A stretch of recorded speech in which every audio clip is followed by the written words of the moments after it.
I'm sorry to take time with that. And most everybody, over 90% have gotten themselves signed up for that.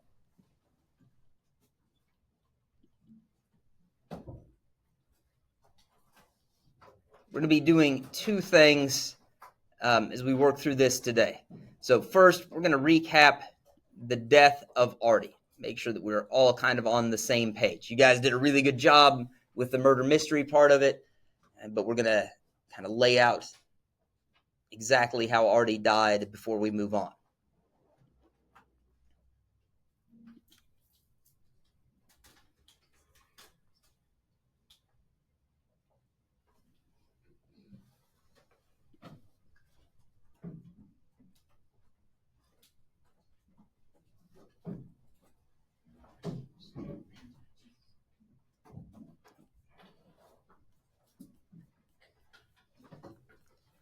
It's not where I was supposed to start.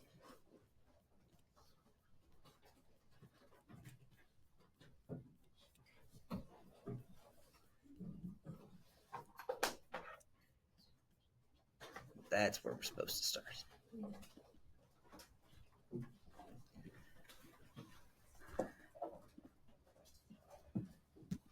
Let's start with what Artie had going for him, right? Or what the Articles of Confederation had going for them. One, a simple structure, which in a lot of cases is a real strength. The Articles of Confederation central government had a unicameral Congress, which meant it only had one chamber or house. And there was no separation of powers. The Congress did everything. It had a president, but that was really a president in the sense of a presiding officer to manage meetings, and not the powerful president we have today.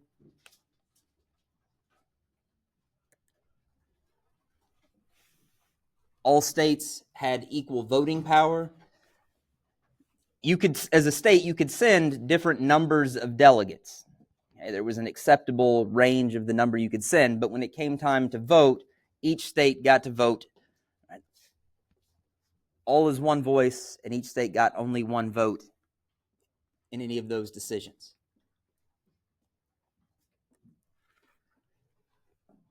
And at least on paper, right, Artie had important powers. The Articles of Confederation government had the power to create military forces. And it had foreign policy powers, such as creating treaties with foreign governments, receiving representatives from foreign governments, declaring war and peace.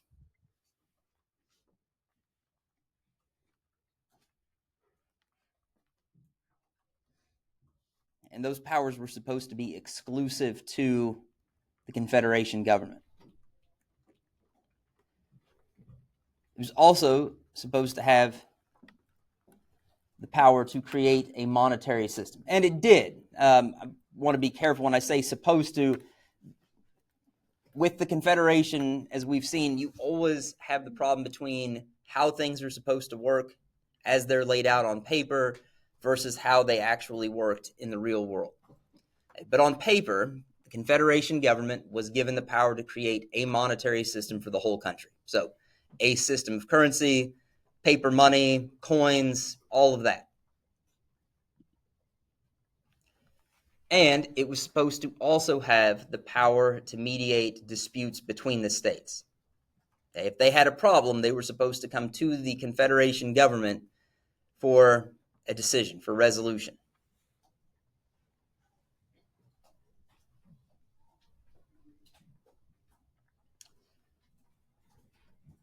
And the Articles government was supposed to have the support from the states. They had promised at the creation of the Articles of Confederation that they would contribute their fair share of taxes and troops, either soldiers or sailors, to the national military.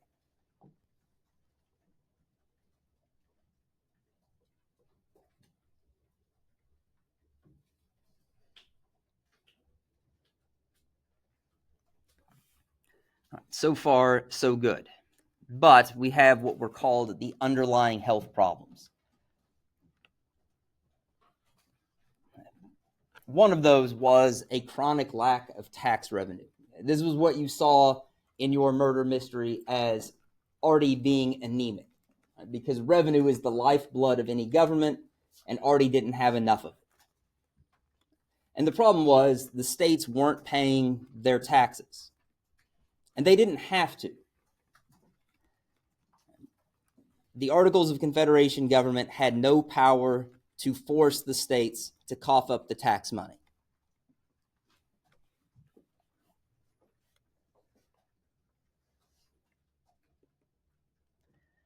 Now, part of the reason they didn't pay what was promised is that they did not agree on the basis for how the tax burden should be split up amongst the states. As you saw in your clues, the northern states wanted the tax to be based on the total population of a state. The only exclusion they made from that total were Native Americans. Native Americans were treated as foreigners within the United States. The tribes were treated as foreign governments for the central government to make treaties with. They didn't pay taxes like American citizens, and so the northern states did exclude them from the population counts.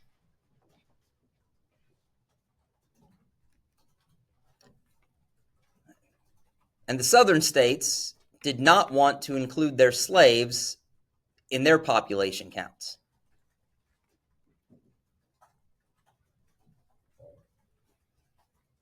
I mean, we're going to see this spring up as pretty major hypocrisy when we get to talking about the three-fifths compromise that you guys read about in your Creating the Constitution notes.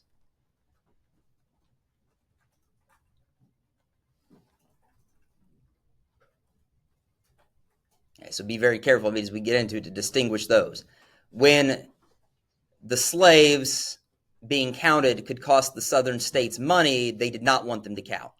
When including the slaves could get them more representatives in the national government, they did want to count their slaves. And the lack of tax revenue meant that the central government, the Confederation government, was unable to pay its debts. And it had lots of them. It had borrowed tons of money to fight the Revolutionary War, and so it owed a lot of money.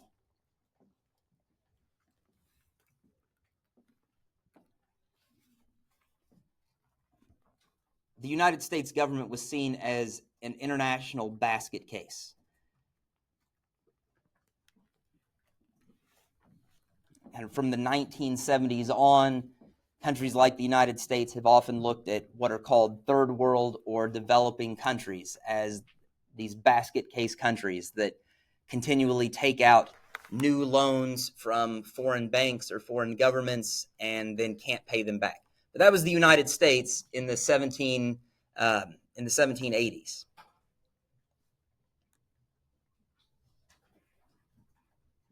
second set of underlying health problems were the states and their infighting. Okay, if you like the medical, the health problems analogy, you can think about this as like an autoimmune disease where parts of your body are attacking other parts of your body and rejecting them. The states were doing the same kind of thing, attacking each other, specifically economically. They imposed trade restrictions on each other. They either taxed each other's goods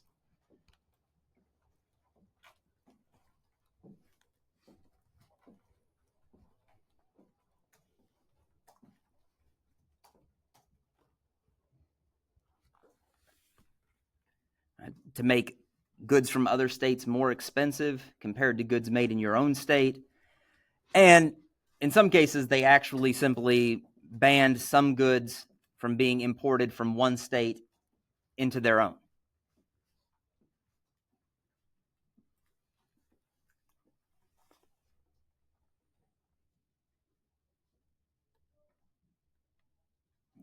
And they weren't supposed to be doing this. They also printed their own currencies. I mean, and it was really worse than this because a lot of banks would make their own currencies too. And so you've got all of these different kinds of money flying around.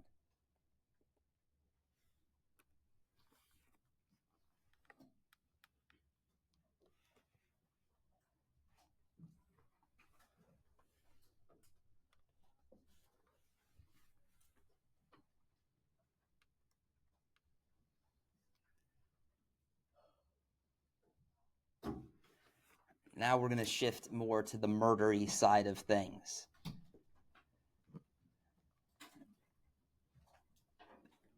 And at this stage, we're not talking about anything decisive that killed the Articles government. This is why I've labeled it death by 1,000 cuts. So the states refused to pay their taxes, which is definitely a stab in the back for the Articles of Confederation. They also made illegal treaties with foreign governments. We're going to see there just wasn't really anything that the Articles government could do to stop them. And that infighting between the states, those taxes on each other's goods, trade bans,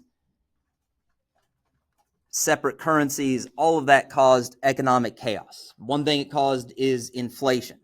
And states taxing each other's goods will cause inflation because it will make those goods more expensive. But the fact that you have all of these different currencies flying around and nobody's really sure what they're worth, you have a national government that has huge debts it can't pay back, means that people are even skeptical about the value of the national currency.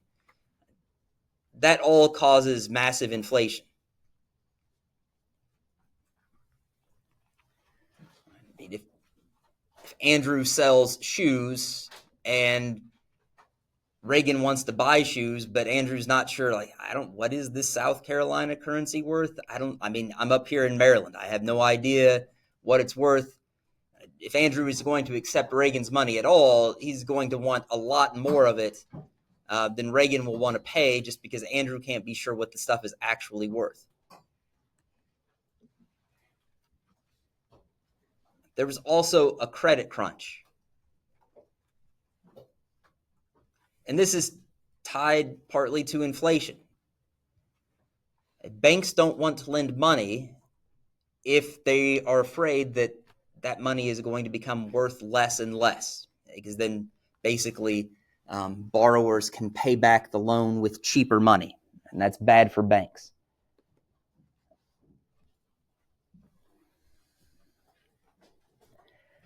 And this helped contribute to debt defaults.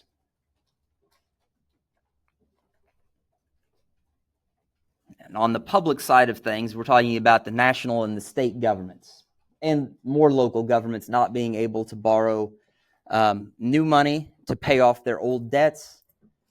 And so instead, they just start defaulting on their debts. They just don't make the payments.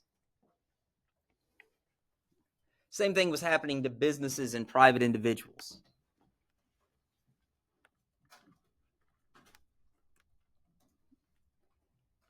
And that economic chaos, especially things like the debt default, lead to actual violent unrest, like what's either referred to as Shays' Rebellion or Shays' Rebellion for those of us that still stick to the apostrophe S when we're dealing with singular nouns.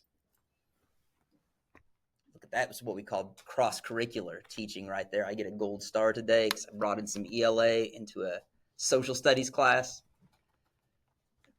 And when all of this is happening, the Articles government is unable to defend itself. Too many of the decisions it would have needed to make to do things like enforce the prohibition of states making their own treaties with foreign governments or changing its ability to compel taxes. Too many of those decisions either required a 9 out of 13 state supermajority or in many cases, a totally unanimous decision by all 13 members.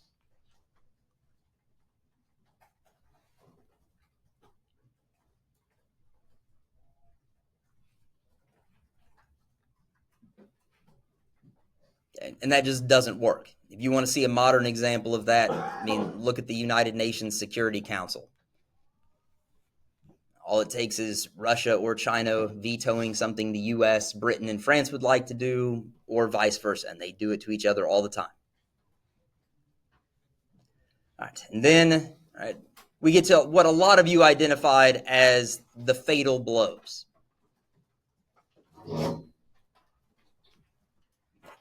that the conspiracy starts small. And it's not, at this point, a conspiracy to kill the Articles government. Virginia and Maryland simply meet to work out their own trade disputes,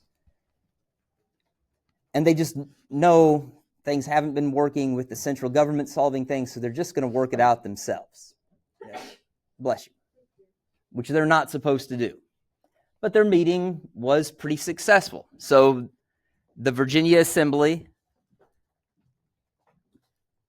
tried to get all of the states to come together to have a larger meeting where they would all sort out their trade disputes with each other.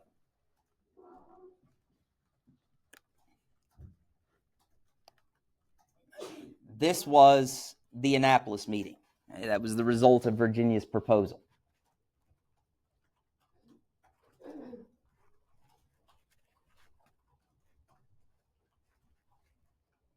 Which they were kind enough to hold in Annapolis, a city in their neighboring neighboring Maryland. But only 5 states showed up. So this meeting was in and of itself a failure. But of the people who do show up, 2 of them are what will turn out to be 2 very important founders of the current United States government. Alexander Hamilton, who we should note was a vocal critic of the Confederation government, just its whole structure, fundamentally a critic of the Confederation.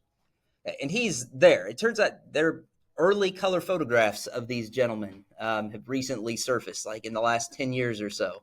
And so we used to just have to deal with paintings, and now we get to see what they apparently really look like.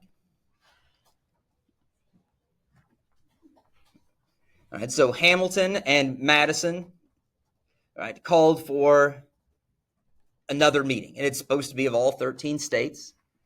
It's going to be in Philadelphia, and it is at first known as the Philadelphia meeting. Right, but it becomes the Constitutional Convention. And that was not destiny. Lots of the delegates who showed up had no plans at all to replace the Articles government. They wanted to fix it, not replace it. But with leaders like Hamilton, things move from a Philadelphia meeting to a Constitutional Convention. And that, right, if nothing else, right, was the murder of the Articles of Confederation. Or the death. We don't have to be, the murder mystery thing. You guys you did really well with that. Almost universally. I'm not going to give your papers back to you. Not that there's some secret reason you can't have them back, but I want to make sure that the only information we have in front of us going forward is with all of the clues and all of the facts laid out the way they are here.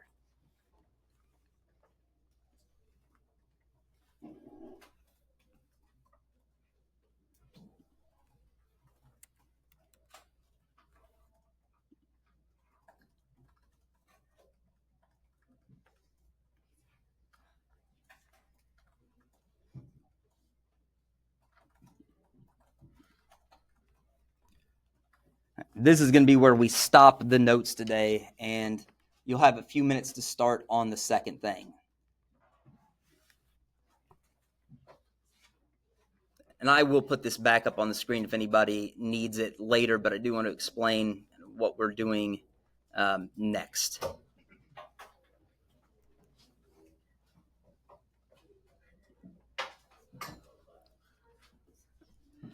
We are going to talk about the creation of the Constitution, but from your notes on the reading about the Constitutional Convention, we should already have a pretty good idea regarding a lot of the important issues and disagreements and compromises that made the Constitution possible. And those compromises, at least on one of the issues, is going to be what we deal with next. So you with your partners at your group of desks, and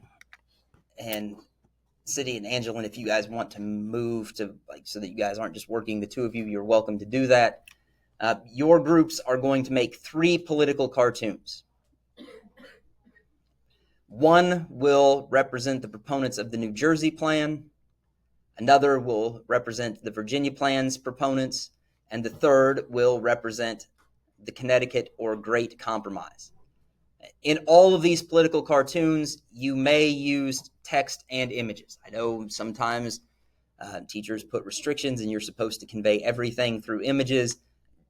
I do not want to put those handcuffs on you. So text and images are fine. You have a lot of latitude in how you do this. My only requirements are that you effectively communicate the important details of each of the plans, or compromise in that case, and reasons to support either a particular plan or at least to oppose its alternatives. Political cartoons are typically black and white, so use of color by you is not required. If you really want color, I have some colored pencils and crayons up there on the bookcase, and you're welcome to borrow those. And also notice I'm not going to base your grades on artistic ability. Each group is only going to produce 3 political cartoons total. So you guys are not producing your own set of 3 each, right? Delegate responsibility within your groups. Maybe you've got somebody who does have some artistic ability they would like to contribute, but only a total of 3 coming out of each group. You also will have more class time to work on this. This is not going to be due until the end of the class period on Wednesday. We may do some other things between now and then during class time, but I'm going to make sure you guys have ample time to work on this. Any questions? Okay, yeah, Sienna. So your assignment is actually locked. Is it locked? What did I say?